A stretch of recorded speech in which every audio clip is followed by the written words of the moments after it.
Hi, James. This is Ryan from the alumni office. Can you hear me? Yes, I can hear you. Awesome. Thanks so much for joining tonight. Much appreciated. Yeah, let me get out here and in my chair, and I'll turn on the video. No worries. Take your time.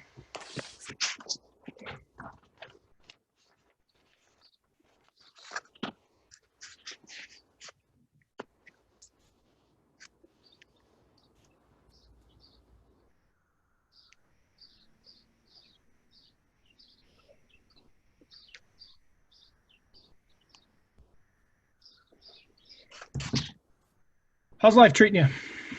Life is good. I can't complain too much. We got a gorgeous day in Erie here, at least, right? Oh yeah, definitely. Good. Yep. Here we go.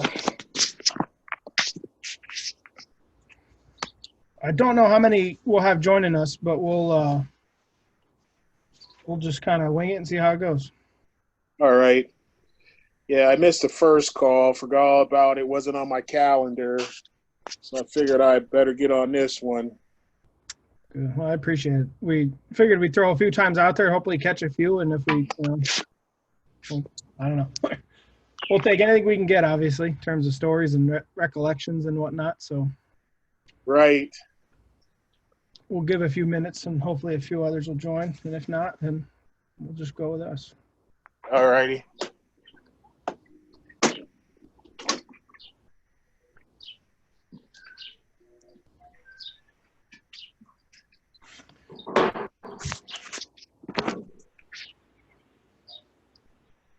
Hello, this is Rob. Hey, Rob, it's Ryan Palm and James Sherrod. How are you? I'm great, thanks. How are you? Doing well, thanks. Hi, James. How's it going? Good, Rob. How are you? I'm just doing great. All Glad you right. could make it. Yeah, thank you. I've been looking forward to doing this for quite a while now. Oh yeah. I know we're a little early here. I guess maybe got to start for 5 more minutes. But Ron, are you set to start recording? Yeah, we're recording, so we're good to go. We can kind of give a. So I got to watch what I say now. Yeah, exactly. I can pause the recording if you got anything explicit you need to get off your chest. No, we're good. All right, James, do you want to go ahead and get started? Oh, it's up to you guys. I mean, yeah. Yeah, I'm good. Not quite sure. A lot of it is just getting, basic information, and we'll start talking, more about that season. I'm going down the list of questions here, just more of that administrative type stuff. What year did you graduate from Mercyhurst? Finished my degree in '87, I believe. 1987, great. And what was your academic year during the '81 season? Freshman, sophomore, junior? What do you mean? Yeah, what were you? You were incoming freshman, weren't you? Yeah, I was an incoming freshman in '81 when the program first started. Right, yeah. Yeah, a whole bunch of us were. Yeah, that's for sure. Now you were a stand-up end, right? Yes. Did they ever call you linebacker? Well, it was a switch between stand-up end, outside linebacker. We went down in a three-point sometimes. Most of the time, we either dropped off or rushed the quarterback. Which did you prefer? I preferred the drop down and rushing the quarterback. Getting in his face, trying to make some tackles, some sacks, more specifically. Yeah. Yeah, that was it. Yeah. And you're from Erie, right? Yeah, I'm from Erie, Pennsylvania. Went to high school here at Erie Cathedral Prep. Graduated first year of the program at Mercyhurst. Okay. Oops. All right. What was your motivation to go to Mercyhurst? Tony DeMayo. That was my only motivation. That was your only motivation, Coach Yeah. DeMayo. Yeah, because I wasn't going to accept any of the scholarships that I had for going to other universities and colleges. Just wasn't into it, you know. Asking who were you being recruited by? Several of the big universities, Syracuse, West Virginia, Pitt, Miami, you name it. I had contact with a large percentage of them. I was really looking at Syracuse because they were building a new stadium up there. But like I said, when I went to prep, I had went to prep my junior year and transferred from Erie Public Schools, and it was an eye awakening experience. You know, I went from taking notebooks home to taking my whole locker home trying to study and pass classes, and so I didn't want no parts of college. So the big boys were really recruiting you. Yeah, but Tony DeMayo showed up one day down to my house, and I'm sitting on the steps, and he talked to my mom about going to Mercyhurst. And my mom told him, you know, I don't have money to send my son to school. If he's going to go there, you're going to have to help him, you know, because I can't afford to send him to school. And Tony told her not to worry about it, you know, that he'd make sure that I get through school and graduate. So it was the promise of making it through school. Yeah.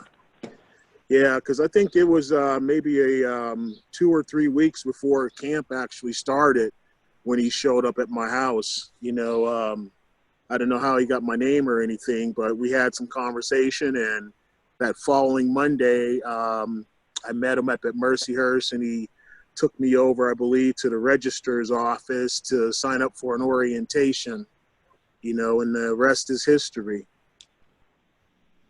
Do you remember much about kind of how he described the program being brand new? I mean, did he have to sell you much on it, or was it, you know, a chance to get an education you were in? I think just listen to his conversation and his passion that he had for football, and his background and his commitment to the kids he was recruiting, you know, went a long way for me. And he said that I could come back down into town and see my mom anytime I wanted to. And, you know, he would take care of me and I wouldn't have to worry about anything. So he talked to me about, you know, the great group of freshmen that he has coming in and being a part of the initial program, being a bridge builder and all of that stuff, you know. So showed up at camp, and, you know, he was a very, very dynamic coach, you know, put us through the ringer, you know. Yeah. So he came in and said, you know, I'll make sure he gets through school, and explained how he was really looking forward to starting this program, and said that, you know, you're going to be so close to home, you can go home anytime you want. Yeah, definitely. You know, he said, you know, you get homesick, your home's right here, 10 minutes away, you know. Your parents be able to come to your games all the time. And he really talked about the great program that he was going to build up at Mercyhurst from the foundation up, you know. And I think that he said, you know, you'd have an opportunity to, you know, start right away based on, you know, the film he'd seen and stuff like that. And he said it would be like a all-star team from Pennsylvania, Ohio, New York, and the surrounding states all playing together, you know. So we'll be able to do some great things.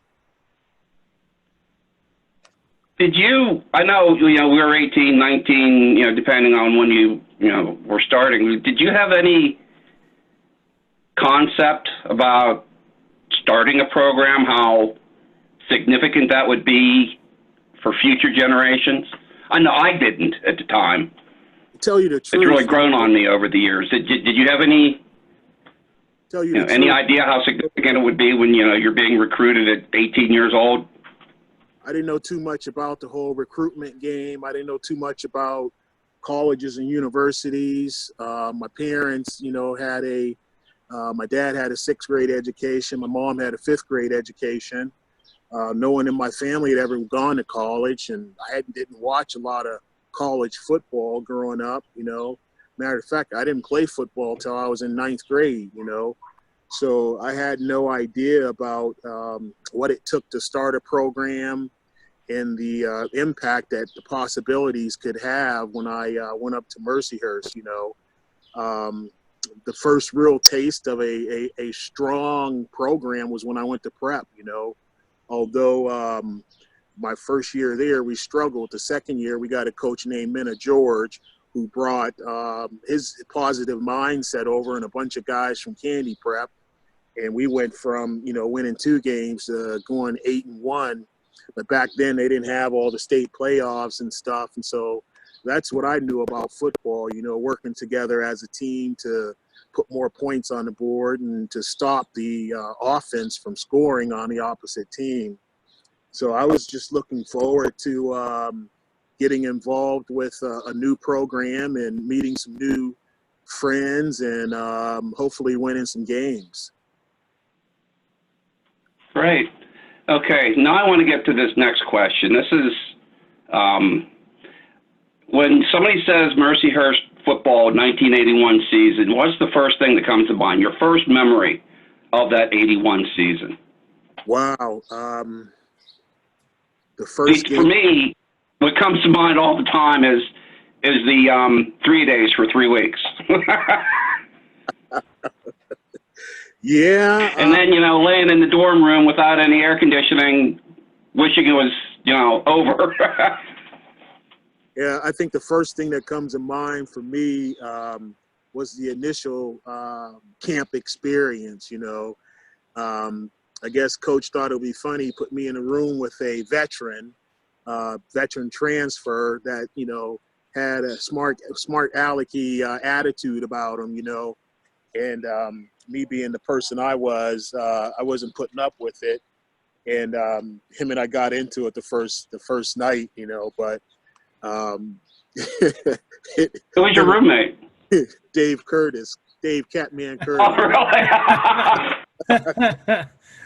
That's pretty good. He says, that's my bed. You can't sleep there. I'm like, who's going to stop me, you know? And he took my put it forward. I'm like, okay, what should I do? But that's the start of a long-term relationship between Catman and myself, you know. But I tell you, for that camp, just meeting all these kids from different part of the state and different states, and all coming together for a first-year program, not knowing if we were going to even win a game, but believing in this wired-haired coach that recruited us to come up, that, you know, we would win, you know. And after the first game, I believe it was Glenville State at the stadium, we believed after that anything was possible, you know. But those 3-a-days were very hectic. I had never experienced 3-a-days, you know, and his regimen was just too much for a lot of us, you know. But I look back on it, and I wouldn't give up that experience for the life of me. You know, it really changed how I look at athletics and look at how you perform and prepare for going into games and stuff, you know. Yeah, it was just a different coaching philosophy too, because my high school coach was a screamer. Yeah. And so every mistake he made, he ripped you a new one. And I remember I just got, this was with Ken Brasington. Oh my goodness. And I got just blown out in practice, and I thought for sure he was just gonna, you know, scream at me, and he called me over and explained what I did wrong and said, do it again, do it better next time. I was like, that's great. Yeah. I don't know. I think all the coaches came in with this here winning type of attitude because they came from programs that had been successful, and they really cared about all the players, I believed. But Coach DeMayo, just this whole attitude and responsibility toward all of us, he could make us believe that we could run through a cement wall. He was just one of the greatest motivators that I've ever been around in my whole entire life. Do you remember, and I don't even know why it was called, but do you remember somebody called a player-only meeting during camp? Yeah, I think the player-only meeting was address all of y'all that was sneaking out. No, but I remember Coach DeMayo came running into Macaulay Hall because we were all down in the lobby area, and he came running in and intercepted our meeting. Yeah, I can't remember the particulars about the meeting, but I know one thing that came up was about us trying to stop people from sneaking out and stop people from giving up. People were getting tired of the 3 days. It was pretty hot out there, and we were training like we were pro football athletes or something. It wasn't easy. I think more of injuries to get some time off than anything else. But I just remember he came in and took over the meeting, and again, he didn't dress us down or anything, but he just regained his control over what was happening, and I'll never forget that. Yeah, Tony had a way. He had a way with words and a way of handling situations. Both on the field and off the field. I've learned as a player and then as a coach at Mercyhurst that he had a way with getting things accomplished. Yeah. Along these same lines, what's your fondest memory of that 81 season? I think building the relationships with everyone throughout the season. I think the season that we had, we really began to gel and get to know each other. And I can bet there's a large number of guys that played back then that, are very close and remain close to this day, not being able to take away from us being the bridge builders, the foundation builders of the program, and understanding these here lasting relationships that were created from us coming together and getting things accomplished during that first year. I know right now my best friend was at the camp when we first started, William Wheeler. They called him Wills. Him and I remain close friends to this day, and we go on vacations together, and we have a passion for NASCAR together and a few other things. And for a number of years, I used to go down to his house every Easter and break bread with his family, and we still remain very close to this day. Where's he at now? He's in Allison Park, PA. He's a policeman that runs his own lawn care business now. Excellent. Yeah. That was interesting. An interesting time. Because I wasn't real sure I wanted to go away to college when I first went to camp. But my parents took me up, dropped me off, and said, "See you later." Yeah, I knew I didn't want to go. If not for Coach DeMayo showing up at my doorstep, I'd probably be working in retail or something. I don't know. But he was pretty convincing, as was when I got recruited to go to prep. They came to my doorstep also. I didn't go looking for anyone to go anywhere. But, it just so happened that, Tony was trying to get some of the better athletes from Erie and the surrounding areas, and he thought I was one of those, and he came down and sold my parents on me going to school there. And I appreciate all of the coaches that were there during those times at Mercyhurst, especially the first year, because everyone seemed to, really be dedicated to building a solid program that the university, the college at the time, could be proud of, and really were passionate about getting the most out of all of us, And when I talk about being able to run through a wall, I really believe that, if Tony DeMeo said I could do it, I knew I could do it, He was a great motivator, and he still As long as remains. you didn't have to run to the mother house, everything would be okay. Yeah, we got so used to going to the mother Through house. walls, but not to the mother house and back. Yeah. So. All right. One thing the next question I want to go to, it's kind of along the same lines we've been going so far, but the question about college life and football. Was going to Mercyhurst a whole lot different than going to prep academically? No, I don't think it was. At some times, I think going to Mercyhurst was easier. Really? And sometimes I thought it was. During the football season, you could take your non-core classes, and you didn't have to get accepted into your major till your junior year, so you could put off your freshman and sophomore year any major courses toward your chosen field. Being able to study when you wanted to, but still trying to maintain good grades. I struggled throughout my time academically up there. It wasn't that I wasn't trying. It's just that, my aptitude wasn't, the greatest, so I had to put more time in, but, I graduated, with my degree in elementary education with a special ed minor and a coaching certificate.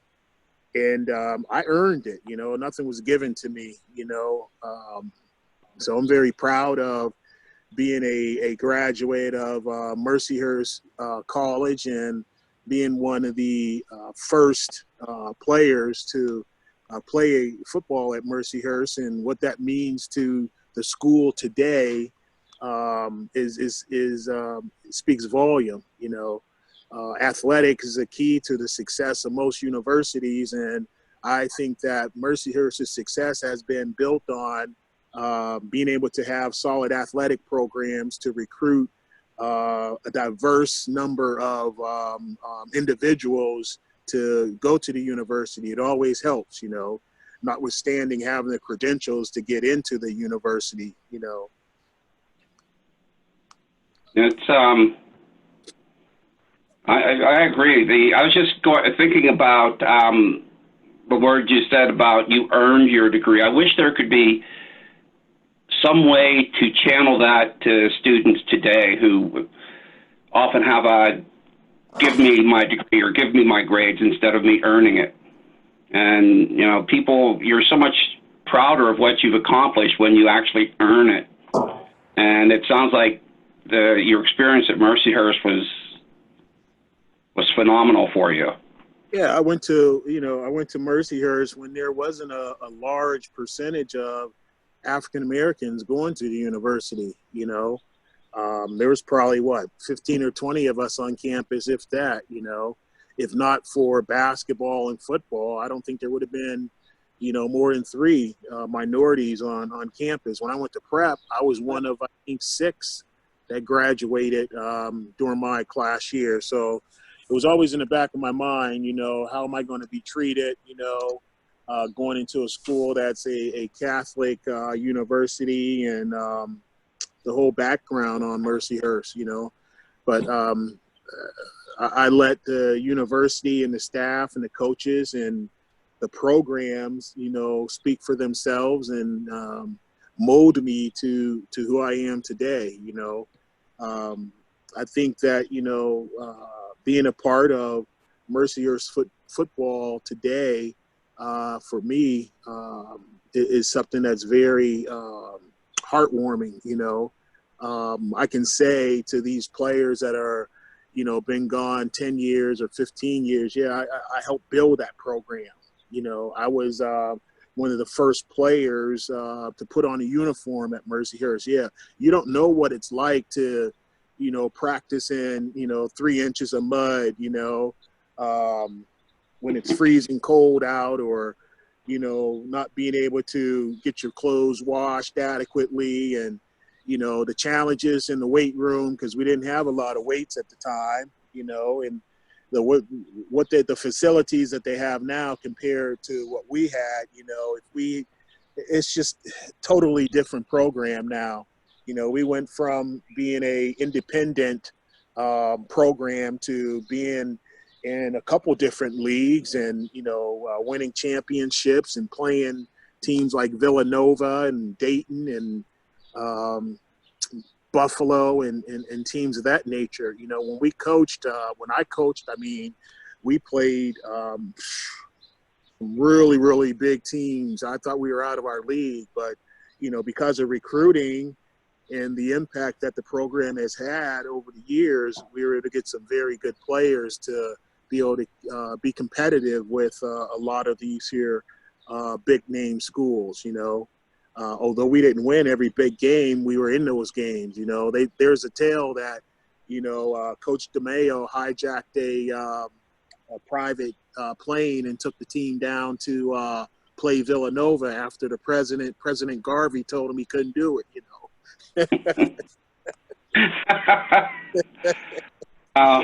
I remember our furthest trip, I think that 81 season, was to St. Francis in Loretto. Yeah. I remember going by bus, leaving at the crack of dawn, and we played a team we should have beat to a, 6-6 tie. Yeah. I bet you flying the plane was a lot better than driving. Oh, yeah, a lot of things have changed to this day, as far as the football program goes. We got financial aid. They get scholarships now, They have 2 or 3 uniforms. We had, 2 maybe, We had a home and away. Yeah, it's just a different program now. And thanks to all of us, that these guys that are being recruited now can stand proud of what Mercyhurst football means to the university today, because of what we did, as first-year players at the university. We had some very good coaches. I remember Ken Trashida and Fred Conger, Yeah, yes. Fred was a little man on the sideline back then, but we all had a different respect for him when we saw one of his college photos. He looked like he was about 285, a lineman, which was quite different than being a 175-pound man coaching, so that in itself was just like, wow, okay. And then Ken Trashida, there was not a defense that he did not know about, or there was not a technique that he could not teach you from any position on the field, although he was a defensive back coach, so his he was back coach.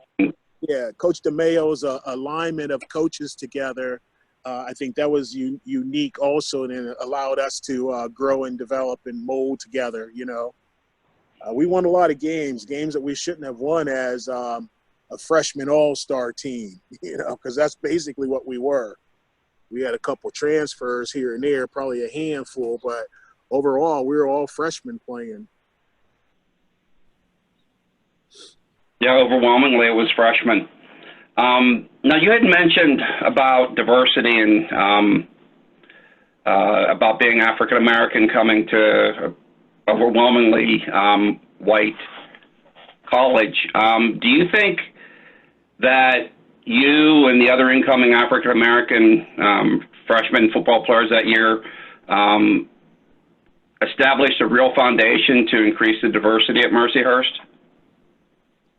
Yeah, I think that was done by the recruiting, the coaches that did the recruiting. They know that in order to have a strong program, you have to have a diverse program.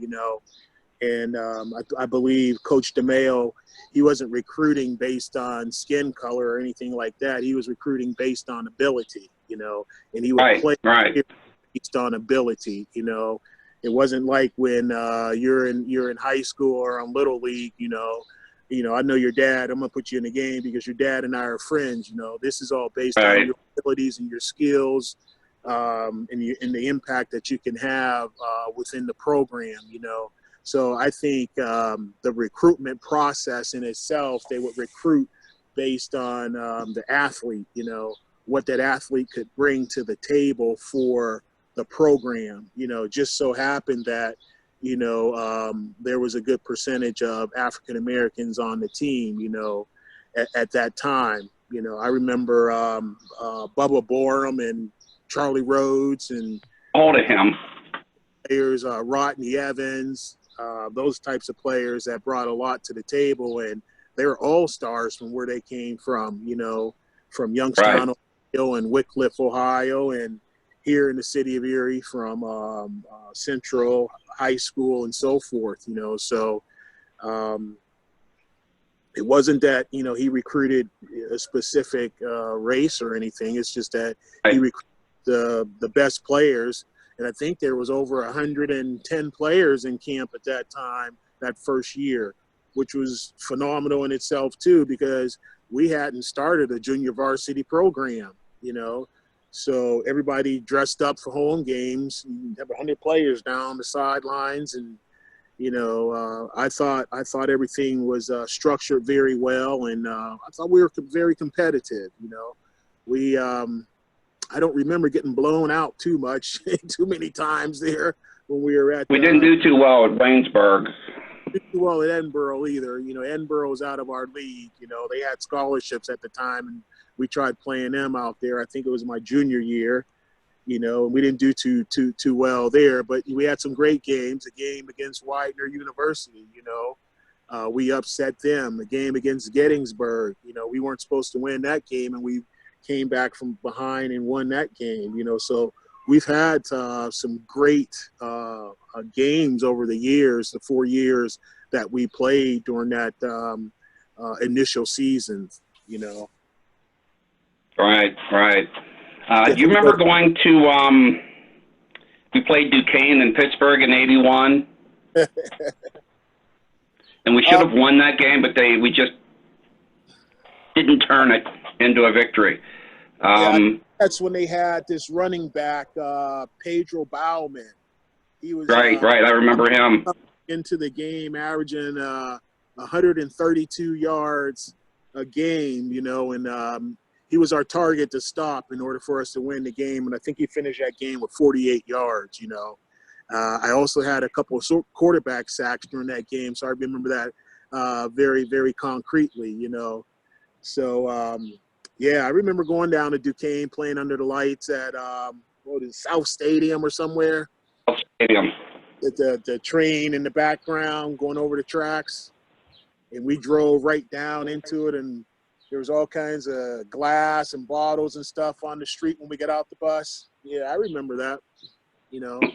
I just remember somebody put a hit on Bauman, and crush him, and he popped the ball up in the air. Must have been 15 feet for a fumble. I think it was either you or Curtis did it. Yeah, and then he didn't play too well after that, so we were successful in limiting his yards per carry that night. But like you said, unfortunately, I think we lost 21-17 or something. Yeah, something where there's because we, like you say, we're a pretty good team. Had very good players, and I wanted to talk to you first because as one of the first ones, because I think you were such an influential player both on and off the field. Another thing I remember about you specifically, people would right before game, what would people ask you? What time is it, James? Game time. Right. Oh yeah. I got into a different mood when I was on the field during warm-ups, and that clock went off to start the game. I was a different person. Personality change, definitely, you know, out for destruction and carrying out the mission that we had been taught throughout those 4 days and walked through on that Friday before the game. You know, we went into every game over prepared. You know, we were ready for everything.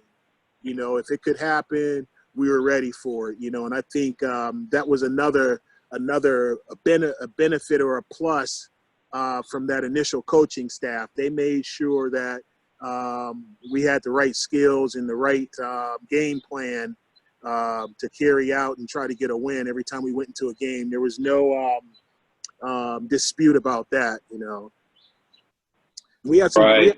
very dynamic players on the field. Dave Scarcella, you know, 6'7", 290 or 285, and Mark Petrasic, God rest his soul. Yeah. Bobby Nees in the background. John Girardi playing monster back or cornerback. John Right. Girardi he was a beast, man. You know, and then you had, you know, everything working together with Tim Latimer in the middle. You're right. Everything scraping the line to, you know, make sure that we didn't have large gains, you know. So Bubba Borum, when he was able to play, he played very well at defensive tackle, you know. So Right. Mike Haynes. team.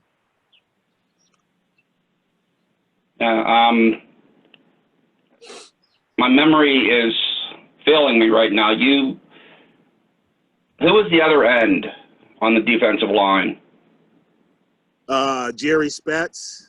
Jerry Spetz. That's right. Jerry Spetz. Mark Petrasic and Jerry Spetz switched out on that other side, you know. Yeah. Yeah. The one thing, you know, again, when I played, I was not a very big guy. I was about 180 pounds as a nose guard. Yeah, tell me about it. And one thing I remember of football, even when we were NAIA Division III that first year, right? There were some big guys on that offensive line. Remember Don Erdley and Mick Stepnowski? Don Erdley, Mick Stepnowski, Mark London, Rich. London, yeah. Rich, he had transferred in from Bucknell. So we had a very big line, you know. Yeah. I remember on defense, Michael Haynes, you know, all 5'7" inches of them, you know, strongest man on the team, could just blow a center off his feet, you know. He was such a gentle person, you know. Remember they took his teddy bear and he went all over looking for it during camp.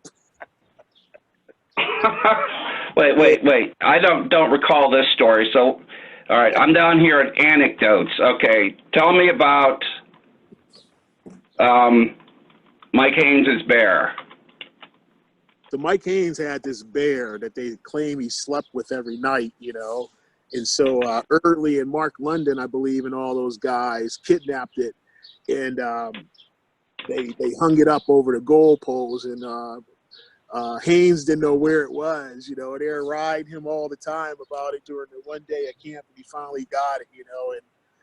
And he's treated like we had some great times, let me tell you, from the calzones that we ordered during camp to just hanging out, man, and talking about where we came from and what team we played for and what all-star teams we were on and things of that nature, you know. And we had a young enough coaching staff that could relate to what we were saying, you know. And I think that's another reason why we did so well. Our coaches weren't, you know, 60 and 70 years old, you know. They were in their 30s and 40s, you know. So they were, you know, right, very similar to the coaches that we had in high school, a younger group of coaches that, you know, were up on the knowledge of how to get the best out of your players. And, you know, and you know, Tony DeMeo, he had some sayings too. Hard work works, you know, and some other things that he would say, and we believed all that, you know. And then we always tried to get those hour early, you know, then a minute late. It's better to be an hour early than a minute late. Yeah, that's right, you know. And we all looked forward to the film breakdown where we would score out and get attaboys, you know, and brag about Yeah. that, you know. And we all tried to find out ways to not practice on Monday because we knew it was going to be all running. Yeah. But I tell you what, man, I had the greatest time playing at Mercyhurst, and I wouldn't trade that for the world, you know. I went to school to, you know, play athletics and to get my degree, and, you know, that's what I ended up doing, you know. And I'm very, very proud to say that I'm an alumnus of Mercyhurst University. That's great to hear. Some of my best memories are from Mercyhurst. Yeah, I got a lot of memories from Mercyhurst. You know, the majority of them are good. You know, there's a couple bad ones, but we won't. Oh, yeah, talk. there's always that. Yeah, I just when I was thinking about the college life and football, I recall personally there were times I preferred playing pool in the student union than going to class, which is not a good example to set, but you know. Yeah, I think we lost a couple players period from high school to college. Yeah, we lost a few players to the pool games and the Pac-Man games. You know, it happens. You got to be able to balance both, I guess. You know. Yeah, but again, that's all part of growing up. Yeah, for sure, for sure. There are a lot of people who, I know where I teach, there are a lot of people who end up coming to the local school because they don't fare so well going out of town to, like, you know, WVU or Marshall. I think they have too much of the good time at college. Yeah. And they don't so well academically. It's a balancing act that you have to be aware of, you know, but today's Mercyhurst University is different than yesterday's Mercyhurst College by a mile. So I can tell you that, you know, some of the things that, you know, happened when we were players don't happen now with the current players, you know. So there's still coaching challenges and keeping your eye on your players, but not like it was, you know, back in the 80s, you know. Things a little different now. Much more of a business. Yeah, definitely so. You go up to that stage now, just like, wow, you know. Yeah, the coaches can't allow anything to happen because that'll look bad. The NCAA will come down on the program. Yeah, we didn't have to worry too much about that. We had to worry about Dr. Garvey or what was it, Phyllis Aleo? Yeah, Phyllis Ayala. Yeah. I think we all were afraid of her and Mr. Kennedy and Dr. Garvey than anyone else up there. I was able to avoid them. Yeah. Can I Did you ever have a class by Dr. Garvey? Pardon me? Did you ever have a class taught by Dr. Garvey? No, I didn't. No. Mm-mm. What are you saying, Ryan? I just had a couple follow-up questions on some of the things you mentioned, James. Sorry, Rob. Hopefully that's not screwing you up too much. No, go ahead. I'm really fascinated by this program starting from infancy. I was doing some research, and I found that Tony DeMeo was announced as the coach in March of '81, end of March. So he literally had, what, you know, was that 5 months to recruit a team, build the program? Like, I don't know. I'm just amazed by that. So did it seem like the program was there and was ready to go by the time you guys reported? I mean, the footballs ordered? Did you have all the helmets? Did everything seem to be in shape when you guys arrived? I find that fascinating. Yeah, everything was all laid out. You know, it's like we're going into a program that had been there already, you know. There was only one player that couldn't get a helmet because his head was so big. They had to order the helmet, and it took most of camp before that helmet came in. I think he took like a size 9. I can't remember his name, but he was a big dude, okay? But, yeah, they put us everything worked like clockwork, so that Tony was a man of detail, and the coaching staff that he put together were the same. I believe him, Trishita, and Fred Conger had worked together at another university or college potentially, and they had it together when we got there. There was no missteps or mishaps. Everything ran like clock, down to the minute. Wow. We had a really complicated offense too. Yeah. And what was it? What do you call it? The broken bone? The wishbone or something. Wishbone. I don't know. It was wishbone, but it would break it. So, it'd start out with the wishbone and send one of the backs over and be a flanker, that kind of stuff. So it was really a complicated offense. So, yeah, they were, as far as I could tell, they were ready. The only thing I remember was how occasionally we had damp towels after practice. Remember what was his name, Cherico? Yeah, Dave Cherico. How he was responsible for the one making sure all the towels were washed and dried, and occasionally we had wet towels to dry off with after showering. Yeah. Our equipment broke down sometimes in that capacity, but we were ready to take the field definitely all the time, And our we got. And again, it was for the time, but our training staff wasn't too deep either. Nope. Carmine, I can't remember his last name now. Brad Jacobson? No, Carm Bonito. He was probably 60 years old at the time. Carm Bonito.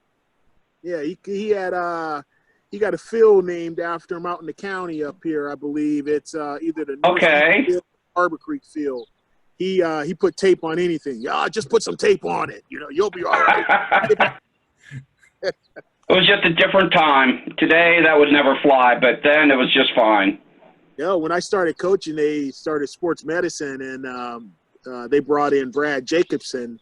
And this dude, he's still up there today. He was a genius, okay? He implemented, like, everything you could imagine.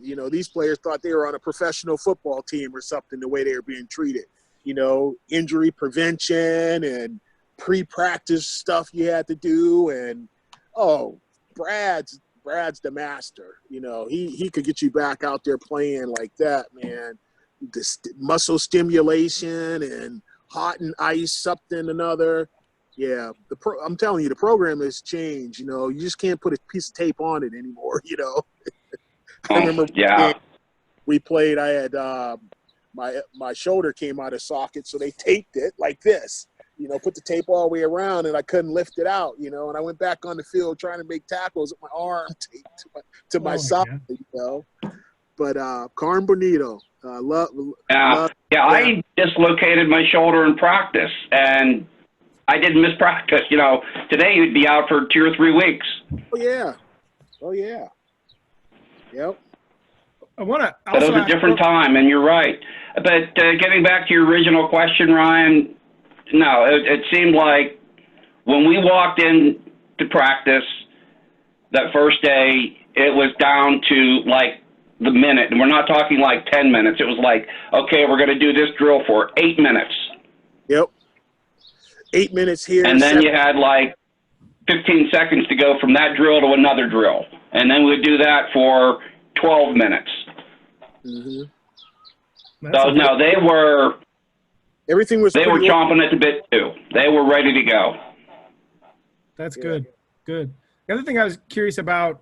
So I think you mentioned, James, you had a few transfers, but mostly freshmen. Obviously, in a team that's been there for a while, you have the upperclassmen, leaders. You obviously maybe didn't have that. Was there a group of guys that kind of stepped up as leaders, early on, or kind of talk me through that a little bit? Yeah, I think. There was. James, I thought you were one of the leaders. That's why you were one of this first batch. I thought you were one of the leaders. Well, I like to just I like to play. I didn't want to tell anyone anything, So I let what I did on the field talk for me and show my commitment to learning the defensive strategy for the week. I think Dave Curtis was one of the big leaders on the team, and I think I don't know, Tim Latimer, you know, and Bobby Neese, you know, they were more vocal. John Girardi, you know, I think as a player, you like to listen to those guys that could get things done, you know. And I know those 4 guys on our defense got things done, you know. On the offensive side, I didn't, you know, that's where all the girls play, so I didn't mess around too much with the offensive players. So I don't know who the leadership was on the offense. I would think that it would have been the quarterback, you know. Looked at Zona as one. Yeah, definitely Zona. He was very outspoken and loud, you know. But defense, I would say Dave Curtis and Tim Latimer, John Girardi, you know, more than myself, you know. But I saw you as a leader because of the intensity you brought, both on, you know, in practice and during the games. Yeah, you know, we had a job to do, and, you know, in order to get that job accomplished, you got to put the package of skills to work that they're trying to teach you, you know. And I didn't like people lollygagging around so much at practice, you know, because this is where we get work done, you know, so that we could be successful. So that's a real coach word there, James. What's that? Lollygag. Hey, I know sometimes I lollygagged on Mondays because I didn't want to run, but I tell you what, they tell me I was always ready for the game, you know. Well, you know, again, when I put this original list together, I looked at one of the things that caused me to look at like Erdley and Mike Haynes, not just because they were starters and they were, you know, really good players, they were also characters. Yeah, they were characters. Yeah, they were Erdley. Who was the group? Erdley, Haynes. Those are 3 specifically. Spence was part of that group. Yeah, definitely. I remember he was the one thing I remember he was red-haired guy from like somewhere out, not from Erie, but one of the outside the county or one of the surrounding counties. Oh, that's going to bother me now. I'll have to look it up. But no, there was a group of those guys. They were real characters. Yeah. So the other guy I was thinking about on the offensive line was Rich Passerati. He had transferred in from Bucknell. And he went on to get a tryout with the Cleveland Browns. And I think he was he and I didn't get along too well. Yeah. No. Dick Besh, Rich Besh was another one. Yeah, Rich Besh. He's from Erie. He was really intense too, even in practice. Yeah, he was a big dude. Now he's about big as my thumb. Oh, really? Yeah, he's lost a lot of weight. He's an athletic trainer. Now he's a teacher in middle school. I see him every now and then. Yeah. What are you saying, Ryan? I'd love to hear you both talk a little bit about how was the team received on the campus. This had to be a major change for the college. Obviously, you weren't there beforehand, but to have 110 guys show up to probably what was still a predominantly female campus, because this is not, you know, terribly long after they went co-ed. I think that may have been one of the selling tools that the Mayo used. I was surprised it didn't come up yet, to be honest. 6-to-1 ratio or something. Yeah, for sure. It worked out well. Was the team, you know, were you guys respected? Was it, you know, kind of new and crazy? I would think you had to win some fans over when you came out hot out of the gates and won some games. Yeah, I think everybody was oogle-eyed for us, you know.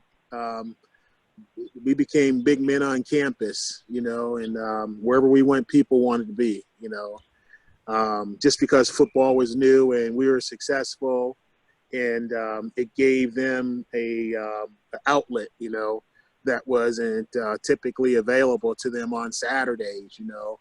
Outside of basketball, there wasn't any major basketball, baseball, you know, there wasn't a hockey program, there wasn't – there wasn't a lot of athletic programs back then. You know, basketball and football were the big drawers, and baseball. Yeah. You know, there wasn't men's hockey. There wasn't women's hockey. I don't think there was golf. There was a cross-country club team, maybe tennis team that had maybe 5 or 6 players. And so football and basketball, you know, ruled the campus. And we also, it was our freshman year that the number of students enrolled really started to increase rapidly. So I think by the time we were even sophomores and juniors, a vast majority of the student population had only known Mercyhurst having football. Yeah. But I don't know, I didn't really get any sense of any negativity from anybody that, oh, here come the football players, they're, you know, taking over the college. I never got that impression at all. No, because we were very close friends to the basketball players because they recruited a dynamic basketball class our freshman year with John Berkeley and John Green and Rodney Cofield and those three were phenomenal together. I mean, again, that was the best players coming out of New York State and out of D.C. And, you know, they had a great season that year. So the campus was just buzzing, you know, because of basketball and football. You know, it was a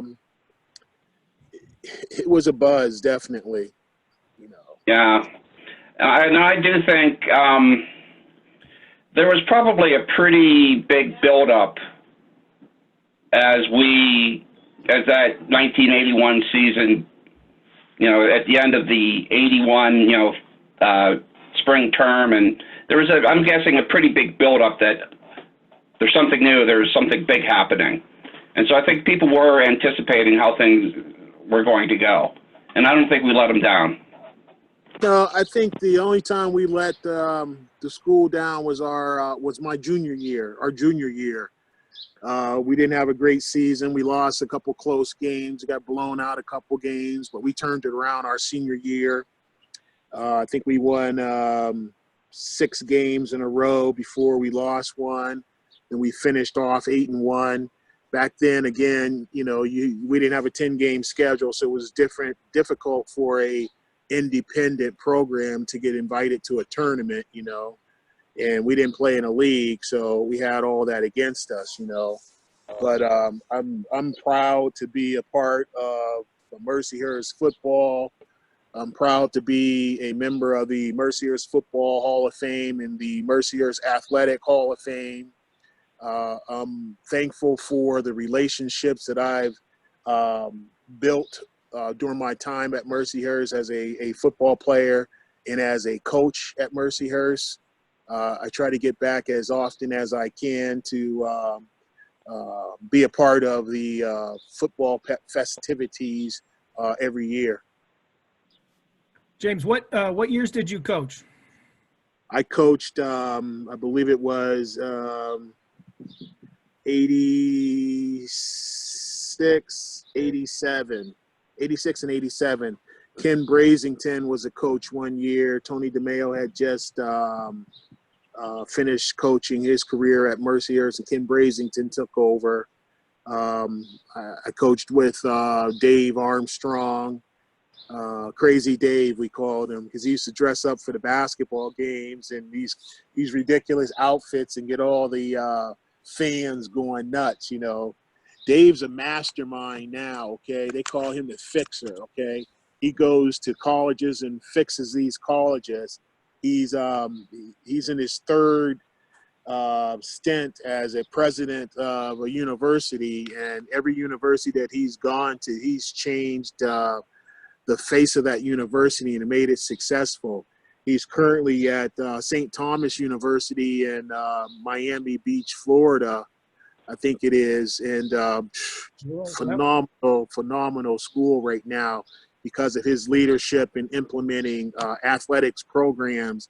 And he learned that from Dr. Garvey and Andy Roth and all them, that if you want to change the face and make a university successful, bring in a dynamic athletic program and have the students buy into it, and once you get them hooked on the athletics, the education will come, so it's a two-pronged approach. And I'm glad I had the opportunity to play with Dave 1 year or so, and to coach with him, and to be a part of all that. And the other many players that came through during the 81 to 88 season that happened at Mercyhurst back when they were still building the program, That's awesome. Yeah, Dave Armstrong is as much a character. The stories I've heard about Dave, and now he's Mr. Professional in his suit and tie, and he's running this. I'll never forget. I've gotten to know Dave pretty well, and I remember seeing the news break that he got that new job in Florida, and I was like, man, and that was a big step up for him. I mean, he skipped a couple rungs on the ladder there, which is great. And I sent him a text, say congrats, how that's exciting, school's proud of you. And his response was something like, I got to get my fat ass in shape for the beach. It was like his number one task was to lose some pounds so he could go strutting on the beach. Typical Dave answer. I went down to the NASCAR final, and we stopped over and saw him at the university, and he gave us a grand tour, and made us feel like celebrities, so that was really nice, I tell you what, man, let me tell you, there's just been some great guys that come out of Mercyhurst that we have been involved in as players during our football years. It's nice to get back and see them during the homecoming weekend, and so forth, and to really take a look at how the program has progressed and see that all the work that you put in to help build this program hasn't been for naught. People may not recognize us as the founders of the Mercyhurst athletic programs or the big bridge builders, but none of that could have not happened without us being a part of it. You can never take that away, from dealing with Dave Cherico to getting to know Joe Heffinger, who blesses the way, to Sister Rita, who used to always pray for us, to going into Macaulay Hall, like Rob talked about, for camp, and it being 1,000,000 degrees, but that's what football is about, creating those strong, lasting relationships and working together during the most crucial times of the year in August to really put your team together, put your actions together to build for a successful year. And I think without Coach DeMayo and the players that were a part of that, the university wouldn't be where it is with their athletic programs overall. They saw the impact that football had in building great scholars, academic achievers, and still being able to run successful programs. And that's what they focus on over the years. That's really well said. I mean, I hope, part of my hope as, being part of the alumni office and all that is that we're able to tell the story of, your group of guys that helped set the foundation for, 40 years of really high class football that I think continues to get better with time and how it's been quality from the beginning. And how important it is for the health of the university. And that's exactly what you hit upon, James, right? I mean, Mercyhurst isn't where it is today without, the backbone of athletics. And we're seeing that with, some of our best donors, our most successful alums, our, best recruiters, they all have ties to athletics, and it's not by accident, but there's something to be said about. Even the president has ties to athletics. Yeah. His family came and watched the games all the time because he had a brother that went to school there that hung out with one of our best players, Yeah, you're absolutely right. And I think we all value what has been done. And this, is all part of a journey to try and document that and tell that story, so that, Coach can, tell the recruits when they come in his office, look at the book on the coffee table, learn about the history of this program and what it means. And that's, that's what the story we want to tell. And I appreciate you being part of that. I'm glad I am a part of it. You know, everything happens for a reason, and I found my way to Mercyhurst University, where I became, you know, went from being a kid to a man, you know, and thanks to the influence and the impact that the professors had on me and the coaching staff had on me, you know, I was able to, you know, graduate from Mercyhurst, and I'm able to talk to kids now in what I do in the social service field and tell them how important not only athletics is, but the foundation of education in order to propel you forward within your life, you know. So, Because they both take discipline. yeah, definitely. Most definitely. Well, I was hoping some other players would be on the call, but I guess that didn't happen. So, Start rattling their cages a little bit, get a little more participation. my dog came out to say hello. Look, Oh, Sammy. nice. Look. Awesome. He said to me, "Come on, get in the office, get back in the house here." Yeah. Rob, do you have any more questions? No, this has been fantastic, James. Thank you very much. This is, I think, a phenomenal start to what we're trying to do here. Okay. Particularly like your last comment there about the significance of the program to you and to the college. Yeah. So I'm going to try to get a quote from that. So be prepared. Okay. The other thing I'd say, James, we don't get to say it enough one-on-one to people, but I hope you know the Hearst is real proud of you and all you do in our community. And you've left a really strong legacy of advocacy and helping a lot of people. And I hope you know that it hasn't gone unnoticed. Well, I appreciate that, Ryan. I really do. Absolutely. And don't think that this is the only time that you have to talk to us, because if anything comes up, or you could get a couple guys together and we could do a group conversation, I think that would be great too. Oh, so do I. Definitely. Thanks, guys. I appreciate it. Awesome. Thanks, All Rob. right, thank you. Have a good evening, everybody. Good night. All Thanks, right. Rob. Also.